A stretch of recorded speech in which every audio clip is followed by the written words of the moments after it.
Что нужно знать, если едешь в Санкт-Петербург в первый раз? Какие места и музеи посетить? На какие экскурсии действительно стоит потратить время? Где лучше остановиться? Я отвечу на самые популярные вопросы туристов и дам полезные советы. Я много лет прожила в Питере и хорошо знаю этот город. Надеюсь, мое видео поможет вам спланировать хорошее путешествие. Когда лучше поехать в Питер? На мой взгляд, Санкт-Петербург по-своему хорош в любое время года. Осенью стартует новый театральный сезон. Зимой город преображается к Новому году. Весной приятные цены. Летом повсюду цветы и фонтаны. В какое бы время вы ни поехали, возьмите с собой зонт. Обратите внимание, что в дни школьных каникул, праздников, новогодних выходных, а также в соседние даты с Днем города 27 мая и алыми парусами цены на проживание в отелях будут повыше, чем обычно. Где остановиться в Питере? Если вы едете в Санкт-Петербург ненадолго и планируете обойти максимальное число достопримечательностей, я советую поселиться в центре города. В идеале, конечно, неподалеку от Невского проспекта. Так вы не будете тратить драгоценное время на дорогу. Не спешите думать, что это очень дорого.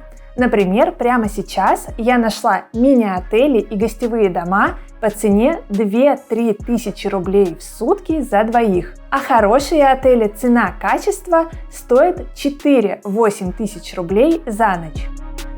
Например, недавно я останавливалась в отеле «Агни» прямо на Невском проспекте. Цена прямо сейчас 4500 рублей на двоих с завтраками. Завтраки, кстати, очень достойные. Сам отель приятный, уютный, хотя далеко не новый. Проверить цены на ваши даты и посмотреть другие отели Петербурга можно по ссылке в описании под видео. Если вы не экономите, то, конечно, можете найти и красивые отели высокого уровня и пожить в центре Санкт-Петербурга так, чтобы это стало дополнительным впечатлением в отпуске. Например, я жила в красивом отеле «Оникс», расположенном в особняке 19 века. Прямо сейчас он стоит 10 500 рублей на двоих в сутки с завтраками. Кстати, я всегда советую выбирать размещение с завтраками. Так вы не будете тратить время на поход в кафе и ожидание заказа. Только советую заранее почитать отзывы о завтраках, чтобы ваше утро начиналось вкусно и сытно. А при выборе размещения обращайте внимание не только на Невский проспект, но и на прилегающие к нему улицы. Если же вы едете в Санкт-Петербург на долгий срок, например, дней на 10, то, возможно, вы захотите остановиться не в отеле, а в апартаментах. А может быть, вам просто хочется жить по-домашнему, иметь возможность самостоятельно готовить, ходить в магазины, да мало ли причин. В таком случае есть смысл забронировать квартиру в Санкт-Петербурге посуточно. Это можно сделать через надежный российский сервис «Суточно». Ссылку на него я оставлю в описании под видео. Там вы найдете очень много вариантов на любой бюджет. Если вы едете в Санкт-Петербург в первый раз, то, возможно, растеряетесь, потому что город очень большой и районов в нем много. Я советую в первую очередь обратить внимание на районы рядом со станциями метро Московская, Приморская и Беговая. Каждый из этих районов по-своему хорош, в них есть где погулять и что посмотреть. Жить в них будет гораздо спокойнее, чем в центре Санкт-Петербурга. А главный плюс в том, что вы легко можете доехать до Невского проспекта на метро без пересадок. Как перемещаться по городу? Если у вас нет личного или арендованного автомобиля, вас выручит общественный транспорт, который отлично развит в Санкт-Петербурге. Если вы хотите сэкономить, купите пластиковую карту «Подорожник» в любой кассе метрополитена. Карточка стоит меньше 100 рублей и при активном использовании окупается буквально за 1-2 дня. Поясню на примере. Прямо сейчас, на момент выхода видео, поездка в городском наземном транспорте стоит 80 рублей, а разовый проезд в метро – 86. А любая поездка на общественном транспорте с картой «Подорожник» стоит 60 рублей. Я больше всего люблю ездить на метро, потому что это единственный вид транспорта в Санкт-Петербурге, который позволяет точно рассчитать время маршрута.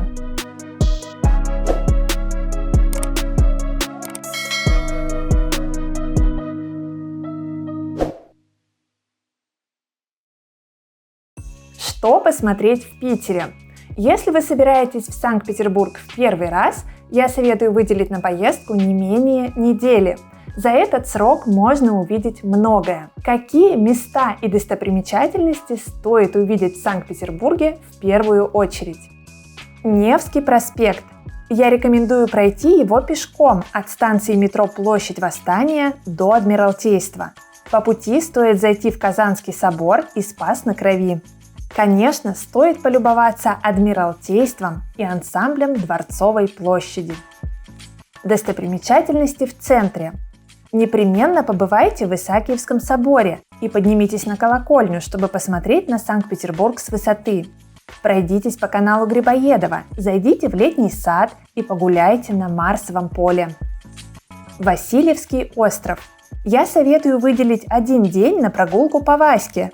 Тут красивые набережные, знаменитые растральные колонны, дворы-колодцы и атмосфера неформального Петербурга. Реки и каналы. Если вы приехали в Питер в теплое время года, обязательно покатайтесь на кораблике и полюбуйтесь городом с воды. Также в любое время года я советую погулять по набережным Санкт-Петербурга. Тем, кто едет в Питер в первый раз, стоит полюбоваться и ночным разводом мостов. Финский залив. Отправляйтесь на станцию метро Беговая и двигайтесь в сторону парка 300-летия. Здесь можно полюбоваться небоскребом Лахта-центр и погулять по набережной. Пройдя по мосту, вы попадете к еще одной достопримечательности Санкт-Петербурга – стадиону «Газпром-Арена». Петропавловская крепость. Рассчитывайте провести здесь не менее 3 часов. Советую погулять по самой крепости и заглянуть в Петропавловский собор. Также интересно посетить тюрьму Трубецкого бастиона, особенно с гидом. В какие музеи стоит сходить в Питере? Новичку я советую взять на заметку в первую очередь эти 5 мест – Русский музей или Эрмитаж. Для первой поездки можно выбрать один из них. Крейсер «Аврора», Кунсткамера, Военно-морской музей России и Гранд Макет. Чем еще заняться в Питере? Если вы едете на отдых в Санкт-Петербург с детьми, я советую сходить в океанариум. Также можно посетить детские спектакли и цирк. Повеселиться можно в аквапарке, который расположен в торговом центре Питерленд.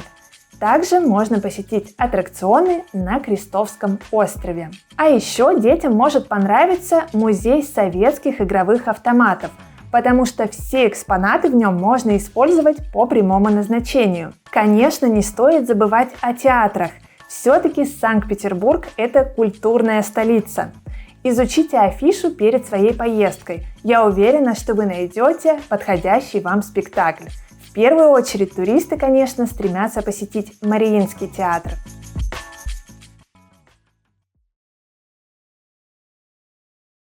На какие экскурсии стоит съездить, если вы приехали в Питер в первый раз? Я перечислю то, что, на мой взгляд, рано или поздно нужно посетить каждому туристу, а вы выбираете то, что впишется в ваш график и круг интересов. Обзорная экскурсия по центру Санкт-Петербурга. Это может быть индивидуальная пешеходная прогулка по Невскому проспекту и прилегающим улицам или полноценный тур по всем основным достопримечательностям. Петергоф. Если бы мне нужно было выбрать только одну выездную экскурсию, я бы поехала в музей-заповедник Петергоф и выбрала бы тур с посещением Большого дворца. Пушкин. Царское село.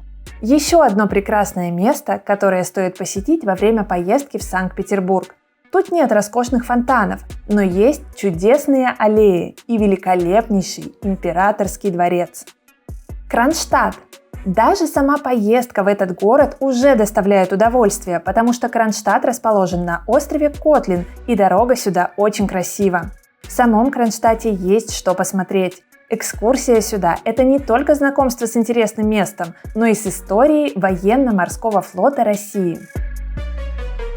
Если у вас осталось несколько свободных дней в Петербурге, присмотритесь к экскурсиям в Гатчину, Выборг и даже в Карелию. Так можно совместить 2 путешествия в одном отпуске. Экскурсии я обычно бронирую на сайте Tripster. Прямо сейчас там более 2000 разных вариантов туров по Петербургу, групповых и индивидуальных, пешеходных и на транспорте. Можно сравнить программы экскурсий, посмотреть фото и отзывы туристов. Ссылку на этот сервис я оставила в описании под видео. Пользуйтесь! Напоследок дам еще несколько полезных советов тем, кто едет в Санкт-Петербург в первый раз. Ищите место, где можно поесть вкусно и недорого, не пренебрегайте столовыми. Их в Санкт-Петербурге очень много, они есть почти в каждом районе. Только я советую заранее посмотреть отзывы на Яндекс.Картах, потому что не все столовые хороши. Обращайте внимание на пекарни Петербурга, в них всегда можно поесть вкусно и недорого. Если вы хотите посетить красивый ресторан на Невском проспекте, бронируйте столик заранее. Особенно если речь идет об ужине или выходных. Покупайте билеты заранее, особенно если вы едете в Питер в разгар туристического сезона. Русский музей, Эрмитаж, прогулки на кораблике и даже метеор в Петергоф. Бронируйте заранее все, что возможно. Вставайте пораньше. Да, в отпуске хочется поспать как можно дольше, но в Санкт-Петербурге я советую этого не делать. Все туристические объекты лучше посещать до обеда. Так вы избежите стояния в очередях и больших скоплений людей. Надеюсь, мои советы помогут вам спланировать отличное путешествие в Санкт-Петербург. А если вы уже бывали в культурной столице, поделитесь своим опытом в комментариях, это будет очень полезно. Не забудьте заглянуть в описание под видео. Там я оставила ссылки на все полезные сервисы, которые пригодятся туристу в Санкт-Петербурге. Я буду вам очень благодарна, если вы поддержите это видео лайком. Желаю вам отличной поездки в Питер и до новых встреч!